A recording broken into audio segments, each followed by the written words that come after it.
Olá, boa noite. Seja muito bem-vinda, muito bem-vindo ao Cenário Econômico pela TV Brasil, aqui dos estúdios da B3, no centro de São Paulo, com emissoras públicas de todo o país.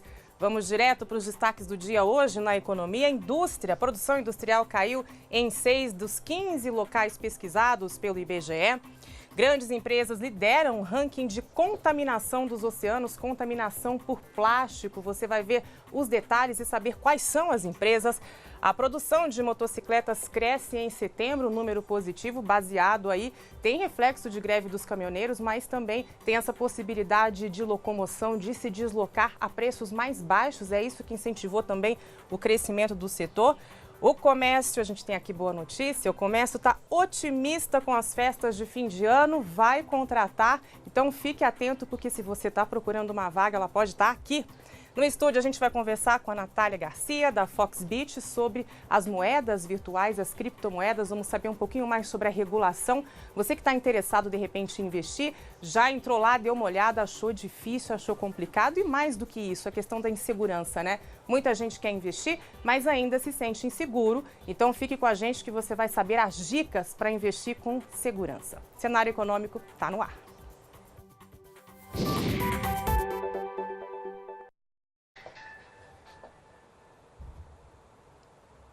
A gente começa essa edição indo direto ao Rio de Janeiro conversar com Maurício de Almeida, porque o IBGE divulgou a produção industrial, que caiu, como eu disse, em 6 das 15 unidades pesquisadas. São Paulo teve uma participação aí nessa queda por causa do que aconteceu lá em Paulínia. Mas, Maurício, o resultado acumulado aí do ano é bom, é positivo, né? Boa noite para você, bem-vindo.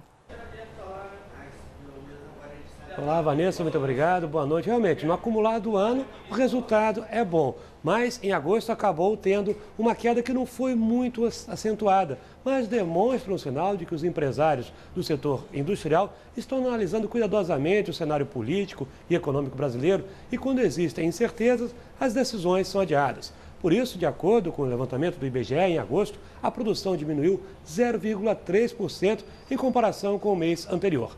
As maiores quedas aconteceram no Amazonas, menos 5,3%, no Pará, menos 1,1%, no Espírito Santo, menos 0,9% e em São Paulo, também menos 0,9%. Os paulistas representaram o maior impacto negativo, já que São Paulo concentra 34% da produção nacional. É o maior parque industrial do país. A queda em São Paulo aconteceu principalmente, segundo o IBGE, por causa de um incêndio que paralisou a produção na refinaria de Paulínia, que é a maior do Brasil. Ao todo, em 6 dos 15 locais pesquisados pelo IBGE, a indústria registrou um resultado negativo no mês de agosto.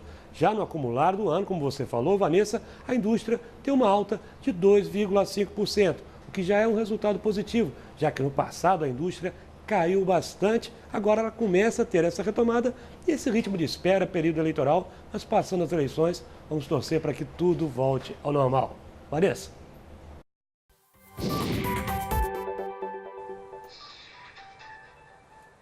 Obrigada, Maurício. Com certeza a gente torce sim para que tudo volte ao normal e esses dados da indústria, a gente lembra, são importantíssimos porque significam investimento e investimento industrial reflete emprego e com emprego as pessoas consomem. A gente ativa de novo aquele ciclo positivo da economia que a gente está nesse compasso, né? Nessa marcha de espera, a economia já devia ter se recuperado com maior velocidade. Então, esses impulsos eles dão uma espécie assim de pontapé para que a economia volte a girar normalmente, a gente volte a gerar emprego e a gente tem aquele chamado ciclo virtuoso da economia. Então, sem dúvida, Maurício, a gente torce muito para isso. E falando no que é importante, que é emprego, a gente tem um dado aqui muito otimista, divulgado pela Confederação Nacional de Dirigentes Lojistas e SPC Brasil. A boa notícia é que para esse fim de ano os comerciantes estão animados e eles vão contratar sim, esperando boas vendas para o Natal e para o Ano Novo. A expectativa é de gerar 59.200 vagas em todo o final de ano. É bastante coisa, principalmente no momento de desemprego e de muito endividamento, né? 43% dos comerciantes que foram ouvidos e pretendem contratar temporários, a fatia é de 43%, e 33% destes que pretendem contratar vão oferecer emprego formal, que é o quê? Com carteira de trabalho, né? O melhor dos empregos, o melhor dos sonhos. 28% desse total planeja efetivar depois dessa contratação dos temporários. Então, aqui permanece aquela máxima que a gente já conhece. Se você se desempenhar bem numa vaga temporária, ela é sim uma porta de entrada. E olha que positivo, uma porta de entrada com carteira, com registro em carteira, emprego formal. E isso é mais boa notícia ainda no momento em que a gente está aí vivendo os reflexos da reforma trabalhista, que permite aí contratações mais flexíveis, permite contratações, inclusive por outros regimes que não formais com a carteira de trabalho. Então, é uma excelente notícia, sim. Remuneração média de R$ 1.420, mas é claro que entrando, se efetivando, mostrando um bom trabalho, tem oportunidade aí de lucrar mais e mais, né? O grosso disso aqui, em geral, é comércio, então tem comissão, tem muita possibilidade de ganho aqui para o fim do ano. Quem tiver a fim de trabalhar, tiver animado, excelente notícia. Os motivos para contratar. Esses comerciantes que estão otimistas, que querem contratar, 81% alegam que precisam de mais gente para dar conta da demanda. E isso aqui significa justamente esse otimismo, né? Com a possibilidade de mais compras no fim do ano. Estão esperando lojas lotadas, então sabem que vão precisar de mais pessoas trabalhando, 81%, uma fatia muito significativa. Apenas 8%, né? Em comparação, é uma fatia menor, bem pequena, melhorar a competição no mercado, que significa o quê também? Inclusive, atender melhor o cliente, dar satisfação para esse cliente, poder atender com mais atenção. Estão pensando nisso 8%. E quer dizer, é um dado positivo porque a conta da demanda, a pessoa já vai ter que contratar, o comerciante vai ter que contratar para poder atender. E estão pensando em atender melhor. É um passo além ainda, né? Quer dizer, a situação para esse comerciante está de fato bem positiva porque ele ainda quer aprimorar o atendimento dele. Não está lá trabalhando de qualquer forma para manter o caixa em dia, não. Está investindo mesmo. 5% para lidar com essa rotatividade de funcionários, efeito disso que a gente acabou de falar, né? Se surgem novas vagas, as pessoas também, claro, vão atrás de uma colocação melhor, de uma posição melhor, e isso gera uma rotatividade no mercado de trabalho e, quem sabe, não gera até, inclusive, recompensas, né? Um salário melhor, uma comissão melhor. Enfim, são todas essas possibilidades que se abrem. Entre os motivos para não contratar, 49%, é uma fatia significativa também, quase metade acredita que esse movimento não vai crescer tanto assim, então não vê a necessidade de contratar mais gente para essas compras de fim de ano. 15% não tem dinheiro para isso, até gostaria de contratar, mas não tem verba, não tem caixa suficiente para fazer essas contratações, vai se virar com o que tem ali mesmo. 11% dos comerciantes ouvidos ainda alegam que os encargos trabalhistas são elevados. E isso apesar do que a gente acabou de falar aqui, né, da reforma trabalhista, que propicia condições de contratação mais flexíveis, menos onerosas, enfim. Mas ainda assim, para 11%, é um motivo para não contratar, possivelmente nesse caso formalmente, né, com a carteira assinada, com todos os benefícios. Mas é uma parcela menor, por sorte. A gente vai falar de uma coisa que está bem relacionada aqui. Apesar de os comerciantes estarem bem otimistas com essas vendas de fim de ano, agora, para o Dia das Crianças, esse otimismo não é assim tão grande. Ele arrefeceu, ele é menor em relação ao ano passado, um crescimento tímido. A expectativa é de crescimento de 1,5% para esse Dia das Crianças em relação ao do ano passado. Isso segundo a Confederação Nacional do Comércio, um crescimento pequeno. Em 2017, esse crescimento havia sido de 2,5%. Por quê? O que a Confederação Nacional do Comércio apurou é o seguinte: as pessoas estão cautelosas em relação ao endividamento e, por isso, não pretendem gastar muito agora no Dia das Crianças. Essa cautela se deve ao quê? Incertezas com a economia, claro, ainda mais nesse momento eleitoral, as dúvidas são ainda maiores, todo mundo está num certo compasso de espera, nós mesmos consumidores, né? Estamos também num compasso de espera para saber o que é que dá para fazer, se dá para a gente se endividar, se dá para financiar, se dá para fazer dívida no cartão ou não. Então, por conta desse compasso de espera em relação às incertezas da economia, as pessoas não devem gastar tanto. Outro fator é o desemprego, claro, que apesar dessa contratação que os comerciantes pretendem fazer no fim de ano, claro, ele é muito específico, o desemprego ainda continua muito alto e por conta disso é o que a gente sempre fala aqui, né? Menos gente empregada, menos gente consumindo, então se explica muito fácil por que as pessoas não devem gastar tanto no Dia das Crianças, por que há essa expectativa de um crescimento tímido por causa do desemprego e por conta dessa incerteza aí em saber se dá para gastar, até quanto dá para se comprometer ou não. Há uma expectativa também em relação aos desempenhos. Maior em relação aos hipermercados. A expectativa aqui do setor é de crescimento de 3,3% nas vendas nos hipermercados. Parece estranho, né, hipermercado, mas lá tem muito brinquedo, muito eletrônico.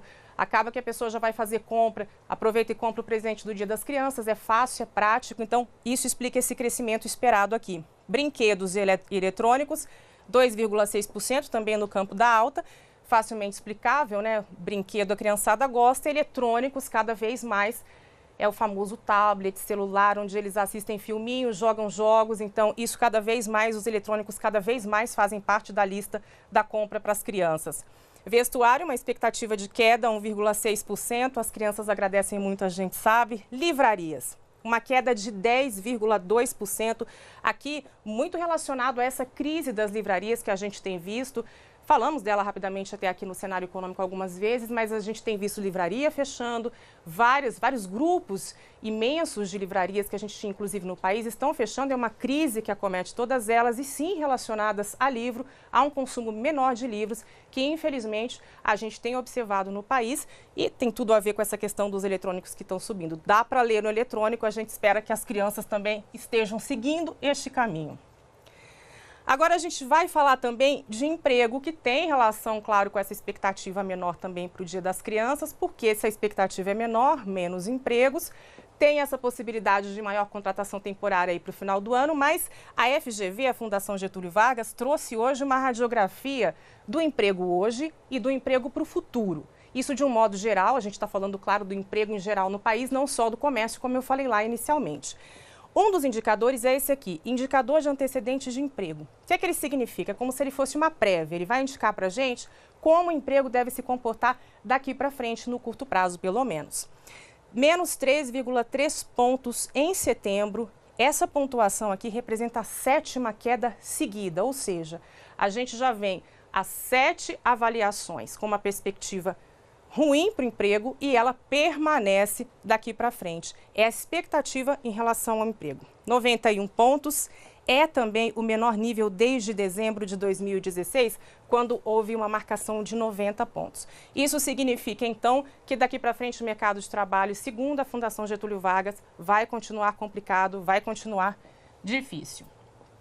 Tem um outro indicador também, que é o indicador coincidente de desemprego. O que é que esse indicador significa? Ele é a situação de momento, é o retrato atual. Então é como se ele fosse mais ou menos o indicador de desemprego do IBGE. É a situação que a gente vive agora. Melhorou, na verdade piorou, perdão, porque é o de desemprego, uma alta de 1,3 pontos em setembro, é o maior nível desde dezembro de 2016, 97,3 pontos. Ele indica muito bem a situação, confirma, na verdade, a situação que outros indicadores têm trazido, inclusive o principal, que é do IBGE, de que a gente tem uma pequena retomada, leve, lenta, na questão do emprego no país. Esse é o cenário que a gente tem, por enquanto, da Fundação Getúlio Vargas. Agora a gente conversa de novo. Na verdade, agora a gente vai para a redação aqui de São Paulo conversar com a Gabriela Santilo, que tem detalhes para a gente sobre aquele crescimento que eu falei lá no começo do programa sobre a venda de motocicletas no país. E é um aumento muito relacionado à questão do custo. Custo de manutenção baixo e também custo de combustível. Gabi, boa noite. Quais são os detalhes? Bem-vinda. Oi, Vanessa, obrigada. Boa noite para você, boa noite a todos. A Abraciclo divulgou um novo relatório hoje sobre motocicletas e o resultado, como você disse, foi positivo na produção também. Foram produzidas cerca de 777 mil unidades de janeiro a setembro deste ano, um volume quase 20% maior que no mesmo período de 2017.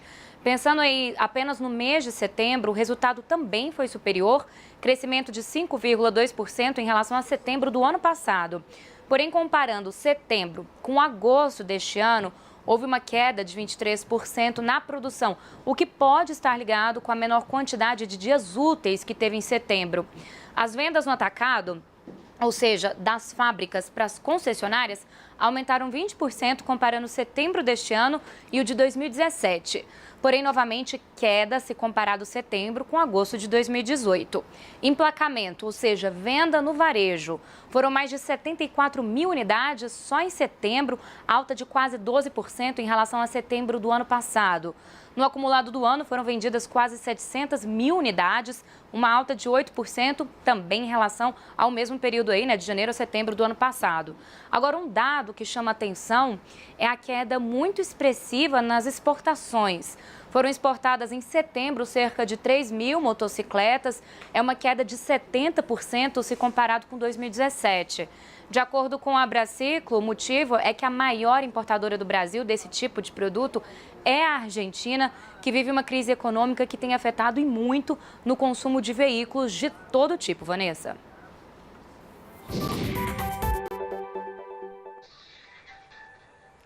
Obrigada, Gabi. A Argentina é nossa grande parceira, a nossa economia aqui se ressente, principalmente em relação às exportações de motos, de veículos. Grande parceira, faz falta, faz diferença. Vamos saber como é que fechou o mercado hoje?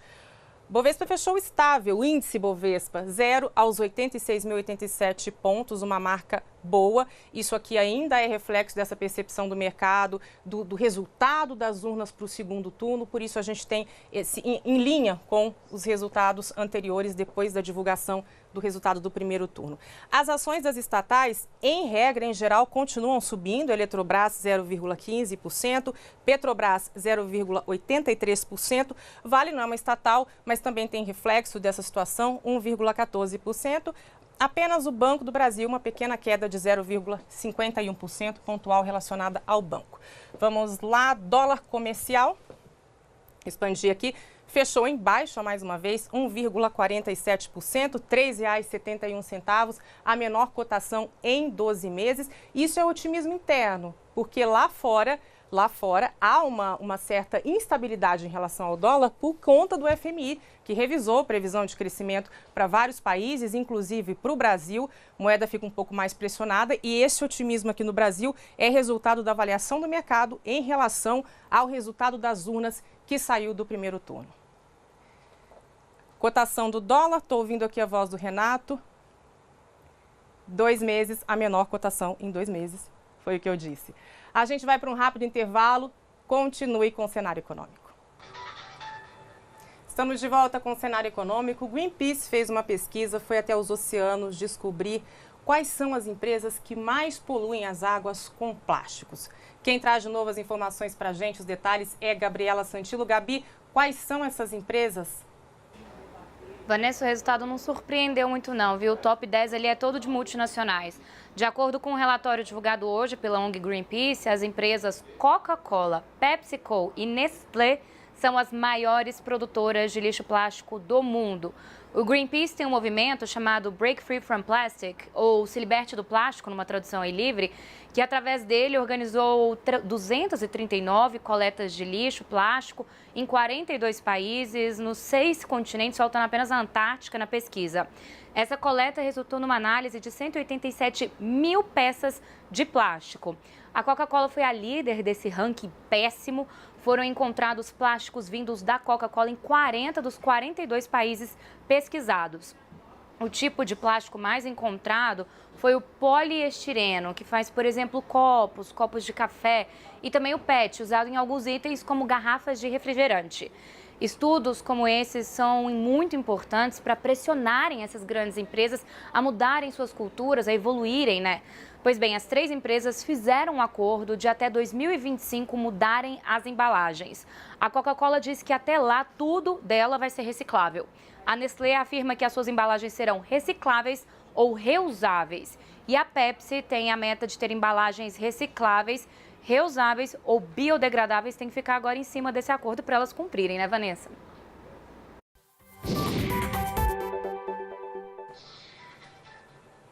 Sim, Gabi, com certeza. Agora a gente vai falar então sobre criptomoeda, esse investimento em que muita gente está apostando, mas que ainda é eivado de muita insegurança, as pessoas têm medo. Vamos então já saber quanto é que ficou a cotação hoje do Bitcoin, a principal moeda mais conhecida. Olha aí, R$ 24.442 centavos é muita coisa. Eu recebo hoje aqui Natália Garcia, diretora jurídica da Foxbit, também vice-presidente da Associação Brasileira de Criptoeconomia. Quer dizer, já tem até essa associação.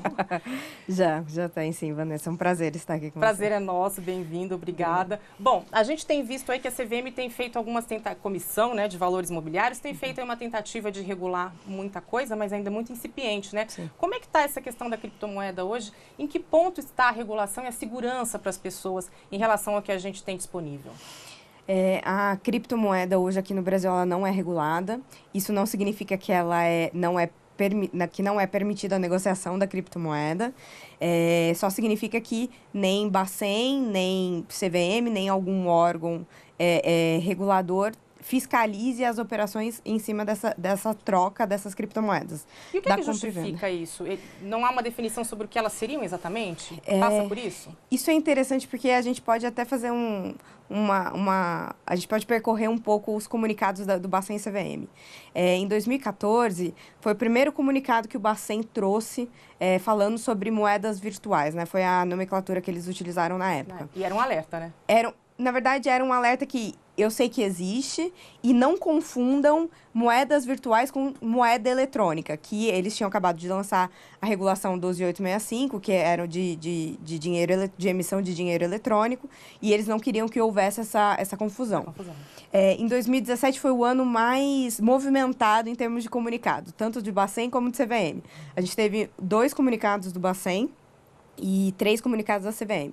A CVM alertou muito em relação aos ICOs, né, que são Initial Coin Offers, se compara muito com IPOs, só que são feitos através de tokens, de coins, né, que a gente chama.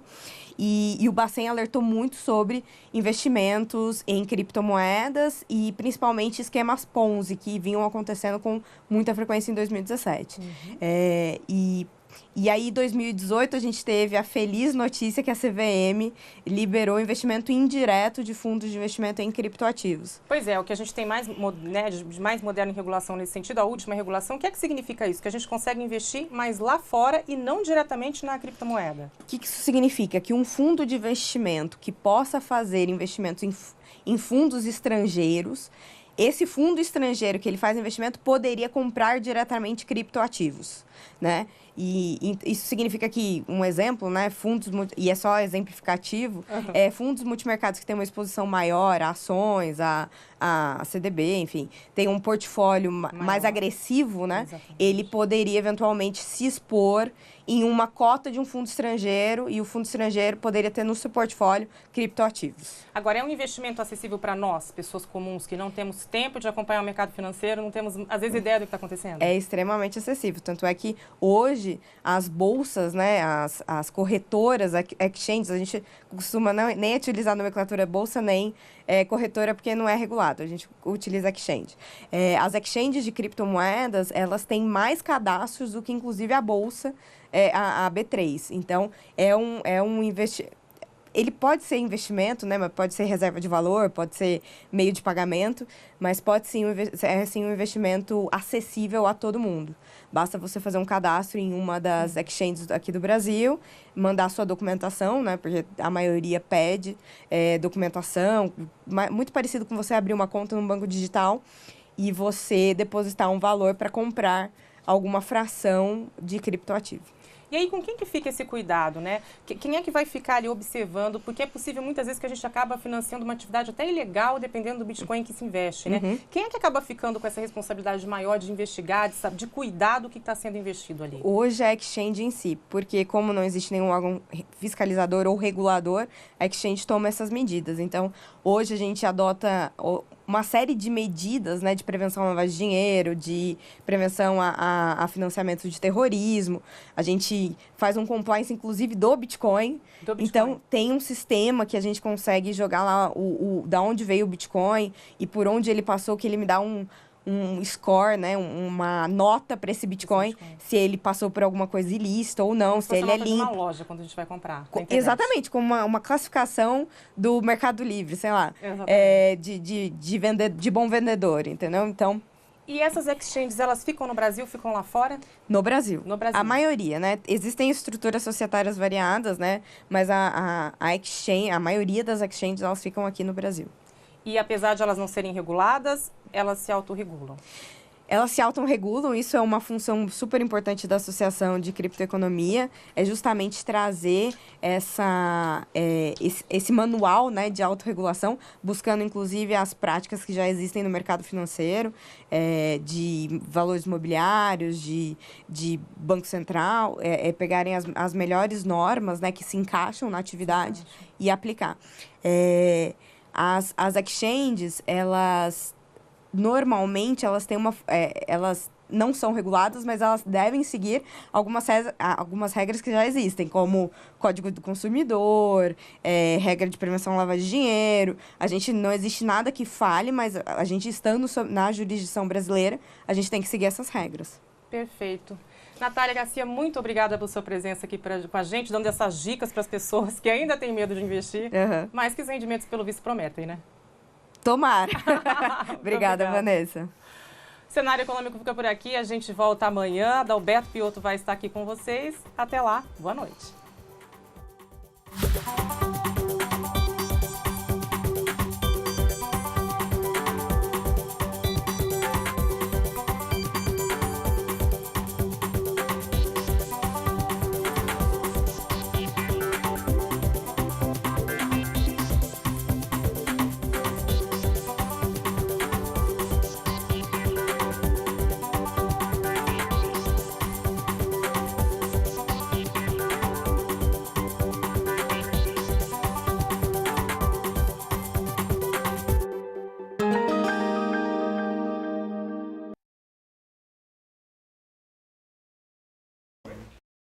Ele não vai em lugar nenhum, né?